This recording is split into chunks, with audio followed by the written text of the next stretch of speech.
খালাতো ভাইয়ের বুকে বাড়িতে একা পেয়ে যেভাবে কলা বাগানে নিয়ে কাজ করলাম, গল্পটি সম্পূর্ণ শুনলে আপনার মেশিন দিয়ে পানি চলে আসবে, তাই গল্পটি শোনার আগে কানে হেডফোন লাগিয়ে নিন।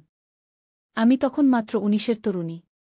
জীবন জুড়ে স্বপ্নের রং মেখে স্বামীর হাত ধরে নতুন জীবনে পা রেখেছি। বিয়ের পর আমাদের সংসার ছিল যেন এক রঙিন স্বপ্নের মতো। প্রতিদিনের ছোট ছোট আনন্দে মেতে উঠতাম আমরা। কিন্তু সবকিছু বদলে গেল সেদিন যখন রাসেল আমাদের বাড়িতে এলো। রাসেল আমার স্বামীর খালাতো ভাই। দরিদ্র পরিবারের সন্তান, অথচ মেধাবী ছেলেটা। আমার শ্বশুর শাশুড়ি চাইতেন সে আমাদের বাড়িতে এসে পড়াশোনা করুক আর সংসারের কাজে সাহায্য করুক। আমার স্বামীও রাজি হয়েছিল, কারণ সে শিগগিরই বিদেশ যাবে। বিদেশে গেলে তো আর আমি একা থাকব। বাজার স্থায়ী, জমির কাজ আর শ্বশুরের দেখাশোনা সবকিছু একা সামলানো আমার পক্ষে কঠিন। তাই রাসেলকে নিয়েই এল আমাদের বাড়িতে। শুরুর দিকে সবকিছুই ঠিকঠাক ছিল। রাসেল নিজের কাজে ব্যস্ত থাকত আর আমি নিজের ঘরের কাজে। কিন্তু সময়ের সাথে কিছু একটা পরিবর্তন হচ্ছিল। রাসেল কিছুটা অদ্ভুত আচরণ করতে শুরু করল, তার দৃষ্টিতে যেন এক অন্যরকম ইঙ্গিত ছিল। আমি প্রথমে ভাবলাম হয়তো এটা আমার ভুল ধারণা। এমন কিছু একটা ভেবে নিজেকে শান্ত রাখলাম। কিন্তু দিন দিন সেই অনুভূতি বাড়তে লাগল। একদিন যখন বাড়িতে কেউ ছিল না, রাসেল আমার দিকে অদ্ভুতভাবে তাকিয়ে এগিয়ে এল। তার চোখে এক অসম্ভব আগ্রহের ছায়া ফুটে উঠছিল, যা আমাকে ভীত করল। সেদিন সে হঠাৎ করেই আমার কাছে কুপ্রস্তাব দিল। প্রথমে বুঝে উঠতে পারিনি কি করব। গলা শুকিয়ে এল, মনে হচ্ছিল পা যেন জমে গেছে। কিছু বলার শক্তি পাচ্ছিলাম না। এই অপ্রত্যাশিত ঘটনার ধাক্কায় নিজের মধ্যে লুকিয়ে থাকা আতঙ্কটা যেন কয়েক গুণ বেড়ে গেল। এই ঘটনা আমি আমার স্বামীকে জানাতে পারিনি, ভয়ে, অজানা এক ভয়। হয়তো সে আমাকে ভুল বুঝবে, হয়তো আমাদের সংসারে অশান্তি নেমে আসবে। কিন্তু রাসেলের দৃষ্টিভঙ্গি দিন দিন আরও খারাপের দিকে যাচ্ছিল, তার প্রতিটি কথায় এক ধরনের ধৃষ্টতা ফুটে উঠতে লাগল। আমি নিজেকে কোথাও আর নিরাপদ মনে করছিলাম না। অবশেষে এক রাতে আমি সিদ্ধান্ত নিলাম। সেদিন আর চুপ থাকা সম্ভব হল না। সব ভয় দূরে সরিয়ে আমি আমার স্বামীকে জানিয়ে দিলাম। তারও প্রায় ১ মাস পর আমার স্বামী বিদেশ থেকে ফিরে এলেন, এক অদ্ভুত নীরবতা নিয়ে। বাড়িতে এসেই একেবারে নীরবে সবকিছু পর্যবেক্ষণ করলেন। কিছুই বললেন না, শুধু রাসেলের সঙ্গে চোখাচোখি হলেই এক অন্যরকম ক্রোধ তার চোখে দেখা যাচ্ছিল। অবশেষে এক রাতে বাড়ির সবাই যখন ঘুমিয়ে আছে, তখন পুলিশ এসে রাসেলকে ধরে নিয়ে গেল। আমার স্বামী কোনো কথা বলেনি, শুধু আমি তার চোখে দেখেছিলাম সেই শীতল রাগের আভাস। কিন্তু কি হতে যাচ্ছে আমাদের সংসারে, সে প্রশ্ন আমার মনের গভীরে এক দুশ্চিন্তা হিসেবে গেঁথে রইল। রাসেলকে পুলিশ নিয়ে যাওয়ার পর থেকেই আমাদের বাড়িতে যেন এক ভয়াবহ নীরবতা নেমে এল। এই ঘটনার পর আমার শ্বশুর ভীষণ অসুস্থ হয়ে পড়লেন। তার শরীরের থেকে যেন সব শক্তি সরে গেছে। বয়সের ভারে ক্লান্ত সেই মানুষটি কেবল রাসেলের কথা ভাবতে থাকলেন। আমিও ভাবছি, যা কিছু ঘটেছে তা হয়তো এই বাড়ির জন্যই বিপদের কারণ হয়ে দাঁড়িয়েছে। আমার স্বামী, যাকে আমি একসময় প্রাণভরে ভালোবেসেছি, এখন যেন এক ভিন্ন মানুষ। বিদেশ থেকে ফিরে আসার পর থেকেই তার ব্যবহার খুব কঠিন হয়ে গেছে। তার চোখে আমার প্রতি বিশ্বাস ছিল, তবে কোথায় যেন একটা চাপা রাগ অনুভব করতে পারছিলাম। এক অদ্ভুত নীরবতা দিয়ে সে সবকিছু পর্যবেক্ষণ করছিল, আর আমাকে সেই নীরবতা যেন গিলে খাচ্ছিল। একদিন রাতে যখন সবাই ঘুমিয়ে আছে, তখন হঠাৎ ঘরের জানালার কাছে কিছু একটা আওয়াজ শুনতে পেলাম। আমার মনে হলো কেউ যেন বাইরে থেকে আমাকে দেখছে। প্রথমে ভয় পেলেও সাহস করে উঠে জানালা দিয়ে বাইরে তাকালাম। কিন্তু সেখানে কাউকে দেখতে পেলাম না। তবে মনে হলো কেউ যেন লুকিয়ে আমাকে নজর রাখছে। বাইরে সেদিন খুব অন্ধকার ছিল। হঠাৎ বাতাসে কিসের যেন এক অদ্ভুত গন্ধ এল। অদ্ভুত এই পরিবেশে মনটা কেমন যেন অস্থির হয়ে উঠল। তখনই মনে হলো হয়তো রাসেল পুলিশি হেফাজত থেকে বেরিয়ে এসেছে আর সে আমাদের বাড়ির আশেপাশেই রয়েছে। এক অজানা ভয়ের অনুভূতি মনের মধ্যে দানা বাঁধতে লাগল।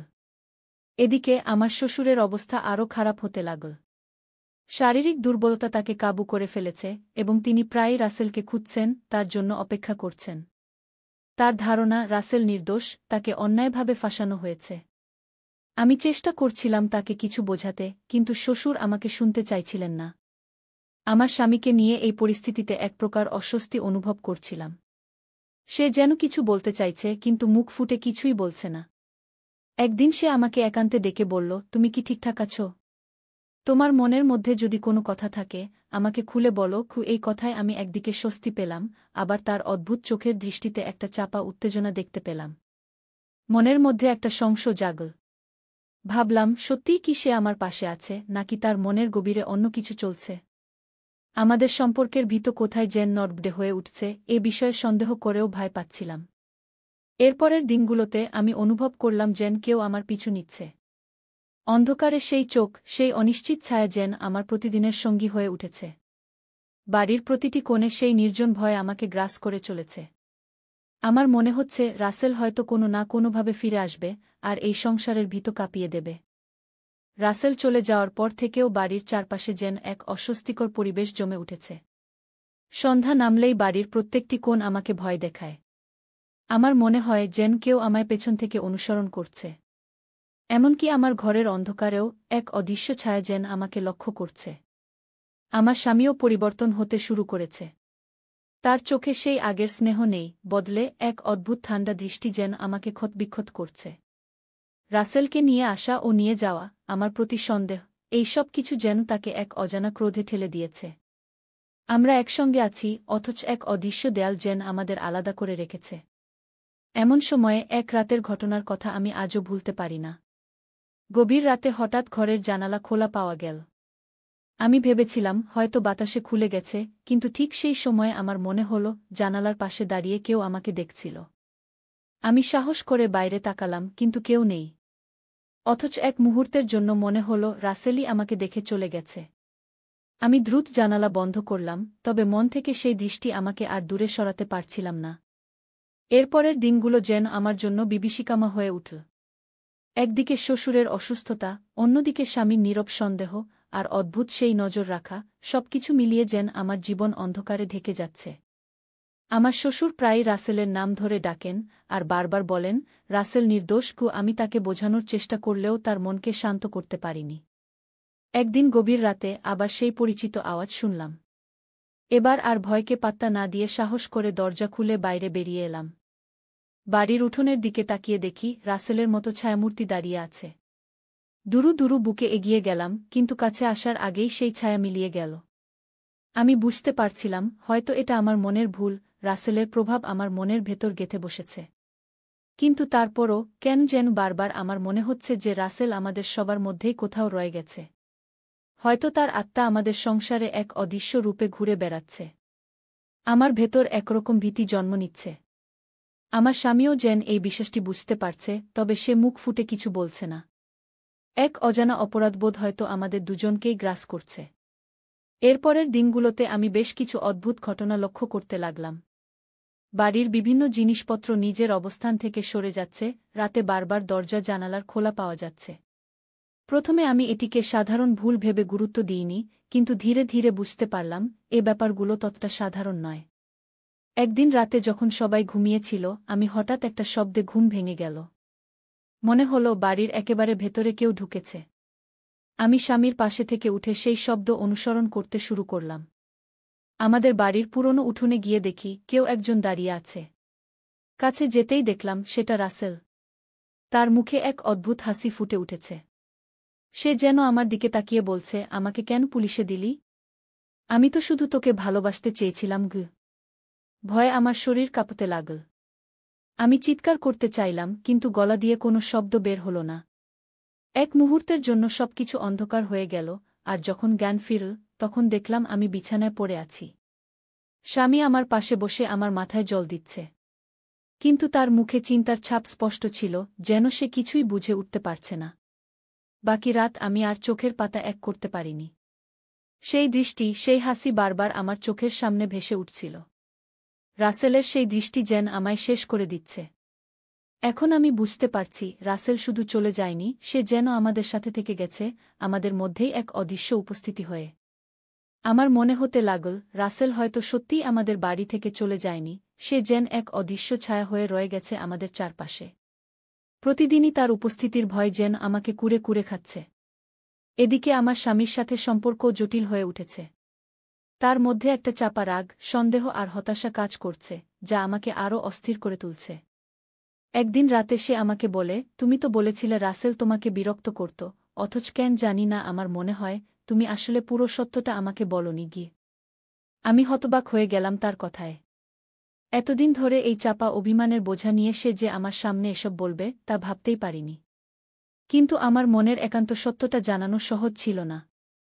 আমার ভেতরকার আতঙ্ক, ভয় আর সেই রাতের ঘটনার দুঃসহ স্মৃতিগুলো তাকে বোঝানোও কষ্টসাধ্য। এরই মধ্যে এক রাতে আমি হঠাৎ একটা অদ্ভুত আওয়াজে ঘুম ভাঙল। যেন বাড়ির পুরনো দালানের পাশ থেকে কেউ আমাকে ডাকছে। সেই নিস্তব্ধ রাতের নিস্তব্ধতায় সেই মৃদু কণ্ঠস্বর আমার নাম ধরে ডেকেই চলেছে। ভয় পেলেও সাহস করে উঠে দাঁড়ালাম আর ধীরে ধীরে সেই আওয়াজের দিকে এগোলাম। পুরনো দালানের সামনে গিয়ে দেখি একটা ছায়ামূর্তি দাঁড়িয়ে আছে। তার অন্ধকারে ঢাকা মুখের দিকে তাকাতেই বুঝতে পারলাম সে রাসেল। মুহূর্তেই আমার শরীর অবশ হয়ে গেল। রাসেল আমার দিকে এগিয়ে আসছে আর তার চোখে সেই চিরচেনা তৃষ্ণা। আমি চিৎকার করতে চাইলাম, কিন্তু আমার গলা দিয়ে কোনো শব্দ বের হল না। সে আমার দিকে হাত বাড়াল, আর সেই মুহূর্তে সবকিছু যেন অন্ধকারে ঢেকে গেল। আমি যেন সেই অন্ধকারেই আটকে গিয়েছিলাম। জ্ঞান ফিরতে দেখি আমি আবার বিছানায় পড়ে আছি। পাশে আমার স্বামী। তার চোখে উদ্বেগের ছাপ স্পষ্ট।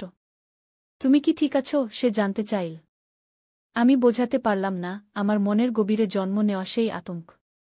সে আমাকে আশ্বস্ত করার চেষ্টা করল, কিন্তু তার দৃষ্টিতে যেন সেই চাপা সন্দেহ আর অশান্তি ফুটে উঠছিল। পরের কয়েকটা দিন আমি বাড়ির কোনো এক কোণে রাসেলের সেই ছায়া দেখতে পেলাম। কখনো সে আমার দিকে তাকিয়ে হাসছে, কখনো হাত বাড়িয়ে দিচ্ছে। আমি পাগলের মতো সব জানালা দরজা বন্ধ করে রাখি, কিন্তু কোনো লাভ হয় না। প্রতিটি রাতেই সে যেন আমাকে দেখতে আসে আর আমার মনের শান্তি কেড়ে নেয়। শ্বশুরের অবস্থাও খারাপ হতে লাগল। তিনি প্রায় বলেন, রাসেল আমাকে ডাকছে। সে ফিরে আসবে কি? তার চোখে একরকম অস্থিরতা। মনে হল রাসেল হয়তো সত্যিই আমাদের সবার জন্য এক অভিশাপ হয়ে ফিরে এসেছে। এরই মাঝে একদিন আমার স্বামী আমাকে জানালেন তিনি একটি মন্দিরের পুরোহিতের সাথে কথা বলবেন। তার ধারণা বাড়িতে কোনো অশুভ আত্মা আছে যা আমাদের শান্তি কেড়ে নিয়েছে।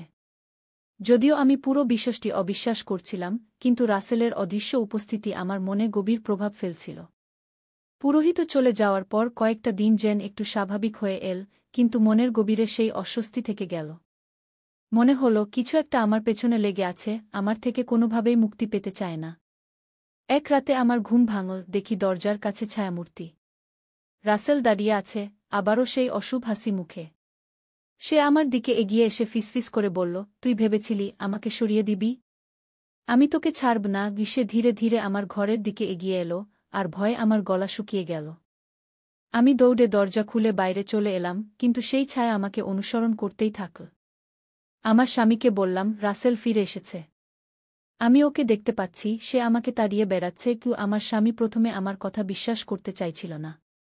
সে বলল, তুমি হয়তো এটা তোমার মনের ভুল ভাবছ। রাসেল তো চলে গেছে। কিন্তু আমার ভয় আর আতঙ্ক দেখে অবশেষে সে আবারও পুরোহিতের কাছে যেতে রাজি হল। পুরোহিত এবার আরও গভীর মন্ত্রপাঠের আয়োজন করলেন।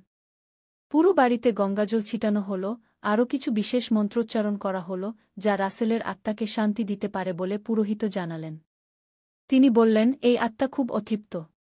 তাকে কিছুতেই তার ইচ্ছেমত সুখ দেওয়া হয়নি, আর সেই কারণেই সে এই পৃথিবী ছেড়ে চলে যেতে পারছে না। তোমাদের মন থেকে অপরাধবোধ মুছে ফেলতে হবে, আর তার জন্য কিছু পুণ্যকর্ম করতে হবে। আমার শ্বশুরের তখনকার অবস্থা আরও খারাপ। তিনি রাসেলের জন্য বারবার কান্না করতেন আর বলতেন, আমার জন্যই রাসেলকে যেতে হল। সে আমার খেয়াল রেখেছে, অথচ আমি তাকে সুখী করতে পারিনি। আমি বুঝতে পারলাম, শুধু আমি নই, রাসেল আমাদের পুরো পরিবারকেই গ্রাস করছে।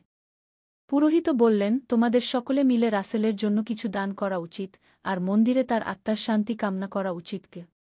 পুরোহিতের কথামতো আমরা রাসেলের আত্মার শান্তির জন্য মন্দিরে পুজোর আয়োজন করলাম, তার নামে দান করলাম। প্রথমে মনে হচ্ছিল হয়তো এতেই রাসেল আমাদের ক্ষমা করে দেবে আর আমরা মুক্তি পাব। কিন্তু না, পুজোর পরের রাতেই ভয়াবহ কিছু ঘটল। গভীর রাতে আমি হঠাৎ ঘরের ভেতর আগুনের গন্ধ পেলাম। দরজা খুলে দেখি শ্বশুরের ঘর থেকে ধোঁয়া বের হচ্ছে। চিৎকার করে সবাইকে ডেকে তুললাম। শ্বশুরের ঘরে গিয়ে দেখি বিছানায় শুয়ে তিনি অজ্ঞান হয়ে পড়ে আছেন, আর মুখে রাসেলের নাম নিয়ে ফিসফিস করছেন। তার মুখের এক কোণে যেন একরকম শান্তি খুঁজে পেলাম, কিন্তু তার সাথে এক ধরনের ভয়ও দেখলাম। শ্বশুরের ঘরে সেই রাতে আরও কিছু অদ্ভুত ঘটনা ঘটে। তার ঘরের মাটিতে আগুনের দাগ পাওয়া গেল, যেন কেউ সেই ঘরে আগুন জ্বালাতে চেয়েছিল। স্বামী এবং আমি অবাক হয়ে গেলাম, এই অদ্ভুত ঘটনাগুলোর কোনো ব্যাখ্যা খুঁজে পেলাম না। এরপর থেকে আমাদের পুরো পরিবারেই একরকম আতঙ্ক বিরাজ করতে থাকল। স্বামীও এখন বুঝতে পারছিল রাসেল আমাদের সবাইকে তাড়া করছে। একদিন রাতের বেলা আমরা দুজনেই একই স্বপ্ন দেখলাম, রাসেল আমাদের দিকে তাকিয়ে আছে, তার চোখে অশ্রু আর ক্রোধের মিশ্রণ। এবার আমার স্বামীও বলল, আমার মনে হচ্ছে আমরা কোনো বড় ভুল করেছি। রাসেল হয়তো আমাদের অন্য কিছু বলতে চাইছে, কিন্তু আমরা সেটা বুঝতে পারছি না। স্বামীর এই কথায় আমারও মনোবল কিছুটা বাড়ল। আমরা সিদ্ধান্ত নিলাম রাসেলের পুরনো স্মৃতিচারণ করে তার জন্য কিছু করার চেষ্টা করব। রাসেলের প্রিয় কিছু জিনিস নিয়ে আমরা বাড়ির উঠোনে গিয়ে মোমবাতি জ্বালালাম আর তার আত্মার শান্তি কামনা করে প্রার্থনা করলাম। সে রাতেও কিছু অদ্ভুত ঘটনার মুখোমুখি হলাম। মোমবাতির আলো মনে হল যেন একটা ছায়ামূর্তি আমাদের পাশে দাঁড়িয়ে আছে এবং সে ধীরে ধীরে মিলিয়ে যাচ্ছে। এই ঘটনা আমাকে কিছুটা স্বস্তি দিল, যেন আমি রাসেলের আত্মাকে মুক্তি দিতে পেরেছি। তারপরের দিনগুলোতে সেই ছায়া আর ফিরে আসেনি, কিন্তু আমাদের মনে তার স্মৃতি আর ভয় থেকে গেল। মনে হল সে আমাদের ক্ষমা করেছে, কিন্তু তার অতৃপ্ত আত্মার স্মৃতি আমাদের জীবনে একটা দাগ রেখে গেছে। গল্পটি ভালো লাগলে ভিডিওতে একটি লাইক ও কমেন্ট করুন এবং চ্যানেলটি সাবস্ক্রাইব করে সাথেই থাকুন।